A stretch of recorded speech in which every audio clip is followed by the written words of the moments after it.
Hi everyone, welcome back to my channel. Excuse the hair, I've just done the nursery run and I got caught in the rain, and I also really need to do my roots. But anyway, I thought I'd use this opportunity while Isabel was in nursery to film a video to talk about my, I'm probably going to say this wrong, colonoscopy. I'll write it in the title so you can actually see what it is called, but I can never say it right. But basically it's what you will have at the hospital if you have a regular smear at your GP and the results come back abnormal. You'll be sent to your local hospital for an appointment for a colonoscopy or whatever it's called, to check the opening of your cervix, to check the cells on there, by like inserting a camera up there so they can see it like on a big screen, and like inspect it basically and see why you've had an abnormal result. So just a bit of backstory before I start. Last year I had a regular smear at my GP and it came back with a minor abnormality. I got sent over the hospital for a colonoscopy, and at that appointment the lady said, I can't see anything wrong with your cervix. She actually used the word textbook cervix, it looks perfect. So that was that basically. I just got sent on my way. She said everything looks okay, and they just said they were going to do a follow-up smear, normal smear at my GP the following year to obviously just double check that nothing's changed. So that was that. So then it came to having my yearly checkup at my GP. I had the normal smear, then I got the results, and I got another abnormal result. So I got sent back. I had another appointment booked for me and I was sent back for another colonoscopy. Sorry, every time I say that, I can't say it. So I got sent back for another one of those. So I wasn't really nervous this time. It happened before the year before. So in my head, I was just under the impression that I would go there, they'd say, oh no, everything's fine, and send me on my way again like last time, which was kind of naive to think like that. But anyway, so when I got to the hospital for my appointment, I'm just going to have a sip of my tea a second. When I got to the hospital, like straight away, they gave me a gown to put on, you know, one of those ones that like are all open at the back, like a proper hospital gown, like straight away as soon as I got there. And I thought, okay, that's a bit weird because last year I just, you know, took my trousers off, had like the paper towel that they put over you just like they do in a regular smear, and they just inserted the camera. But this time they gave me a gown straight away, and that kind of made me feel a bit uneasy because I was like, oh, okay, you know, what's that about, sort of thing. And then the lady sat me down and basically just said to me, the results from this smear has been put in a moderate category for these cells turning cancerous. So basically it's like what they call negative. Basically, if there is anything there, it's so slight that it would probably resolve itself and you wouldn't get cancer, therefore you don't need treatment. So that's what happened last time. I got sent on my way and it was just fine. But this year she said that I'm in the moderate category now, where obviously there is a moderate chance if I didn't have treatment and I left these cells there, they could obviously, you know, multiply or whatever and eventually turn into cancer. Like, that's not a definite, it's moderate. But because I wasn't expecting that and they like shoved this gown in my face and sat me down, and basically like all I heard was basically, you've got a moderate chance of getting cancer. Like, that kind of like really shocked me, and I just burst into tears when she told me, because that, like, obviously it's quite scary being told that. But after I came out, like, I thought to myself, like, you know, I've only got a moderate chance if I'm not going to have the treatment that I need, which obviously I was going to have, so therefore after the treatment I shouldn't have a moderate chance of getting cancer because it's being treated. So I really, like, you know, I shouldn't have panicked like I did, but it was just a shock to me. So basically what they wanted to do, first of all, I've got the leaflet that they gave me here, because basically this all happened in June, and and I've been meaning to film it for ages. It's September now, so I'm trying to like refresh what they did, because it's a bit rusty in my memory now. But basically what they did was a directed punch biopsy. You can see that. I'll read it off here because it's going to explain it better than I can, because I'm quite rubbish at explaining things. But basically it says, following your colposcopy examination, a small sample of tissue has been taken from your cervix called a directed punch biopsy. Both you and your GP will receive a copy of your results, usually within 4 to 6 weeks of having your biopsy. Your letters will indicate if you need further treatment. And then it just says, in order to prevent infection developing, you must refrain from doing the following for 7 to 10 days. So I wasn't allowed to swim or have a bath for 7 to 10 days. I was only allowed to shower. And I wasn't allowed to use tampons, which wasn't a problem for me because the pill I'm taking, I don't get periods, so that wasn't an issue. And no sexual intercourse for 7 to 10 days, but again, that was fine. I can control myself. Some women experience period-type pains in the first few days following the punch biopsy. You can take like paracetamol or whatever, basically, if you need to. Following the biopsy, you may have vaginal discharge. The discharge can be straw-like in colour or blood-stained.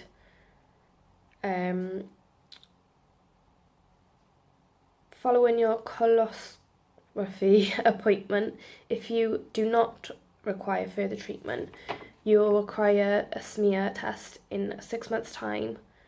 Your results letter will indicate whether this is to be done at the hospital or your local GP. So basically, the directed punch biopsy is what I had that day, where it's kind of like, it looks like a little hook like this, and it's like literally tiny. And if you think of like a hole punch, that's what they'll do to your cervix. So they just like pinch part of your cervix like that, and it will take a small amount in each of the holes, if that makes any sense, from your cervix, so they can send that off to be tested. So that's what I had on that day. And then that was, it was uncomfortable, but it was really quick, and it just felt literally like exactly what they do. It just felt like pressure on my cervix, like kind of a little bit painful, mostly uncomfortable,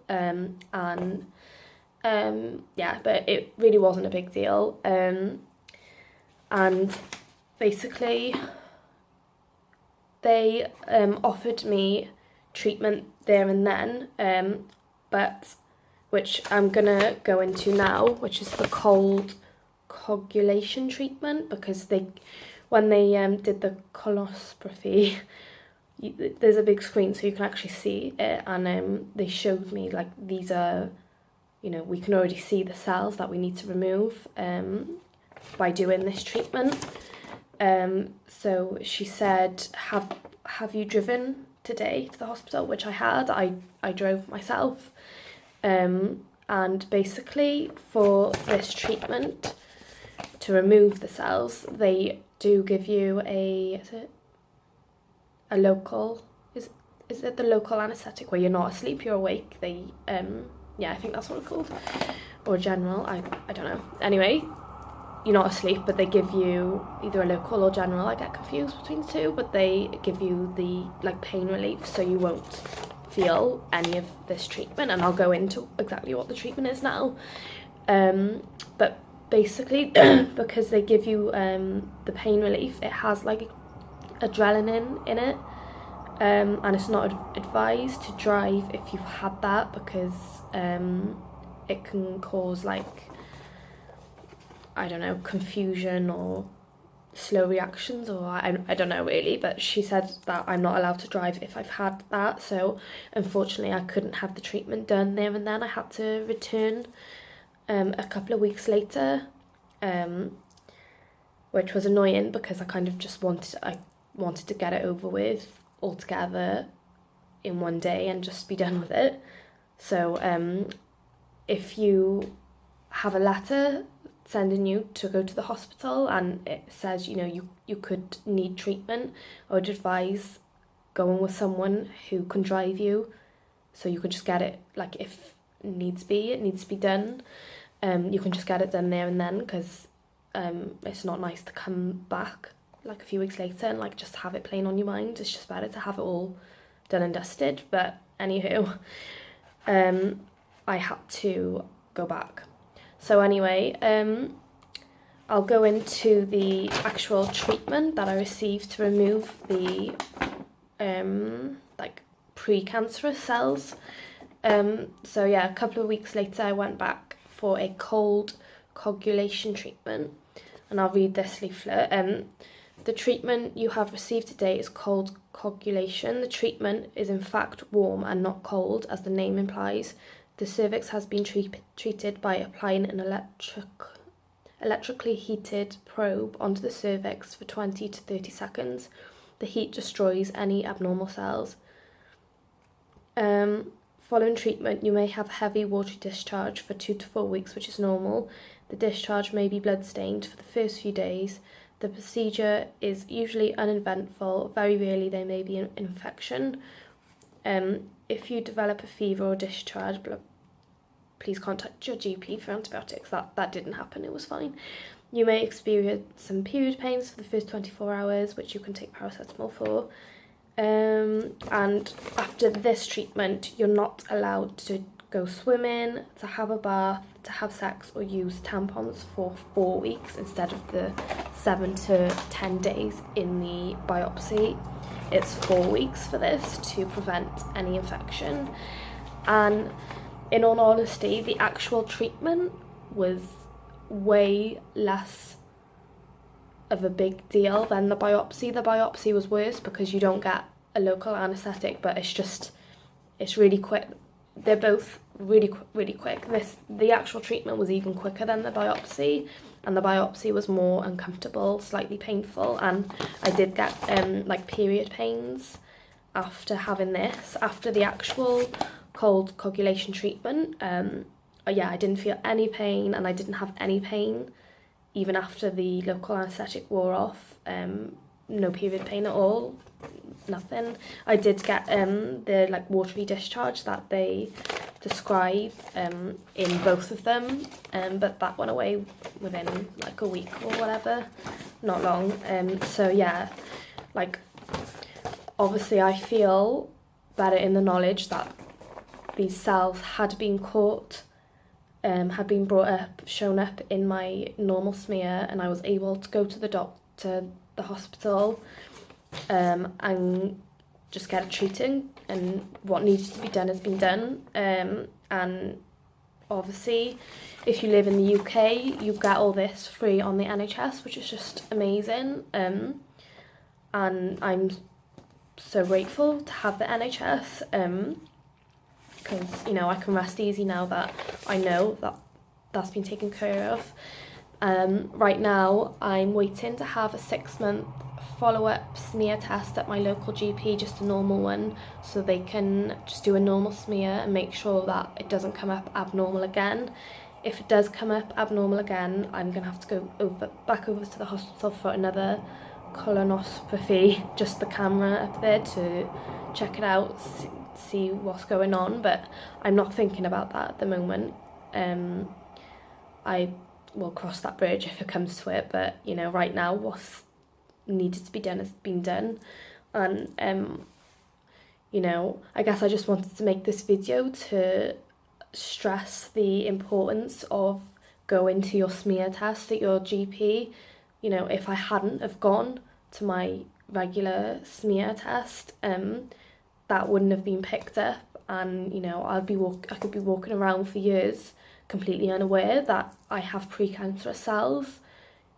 in my cervix, which it just doesn't bear thinking about. You know, I've got a family, I don't want to get cancer, and yeah, I'm just so glad that it was flagged up and it's been treated. So I'll do an update once I've had my checkup follow-on smear, and I'm like, hopefully that's clear and I can just carry on as normal then. So yeah, hope this video wasn't too long and rambly. I didn't really make any notes or have any structure. I was just trying to recall what happened in my head. But as I said, it was a good few months ago, a bit ropey. But that's why I had to read the leaflets just to refresh my memory. So yeah, hope you found this video useful and it didn't scare you. And if anything, it makes you want to go and have a smear and go to your hospital appointments, because, you know, it needs to be done. You can't shy away from these things, and it's completely worth going. And both the biopsy and the treatment was nothing. You know, I've had an emergency C-section for my daughter. If I can get through that, I can get through that. It's completely minor treatment and it's so worth it. So feel free to comment below if you have any questions, and I will gladly try to answer them for you. If you enjoyed this video, please give it a big thumbs up, and if you haven't subscribed, please subscribe, because it really does mean a lot to me. So I will see you in my next video. Thank you. Bye.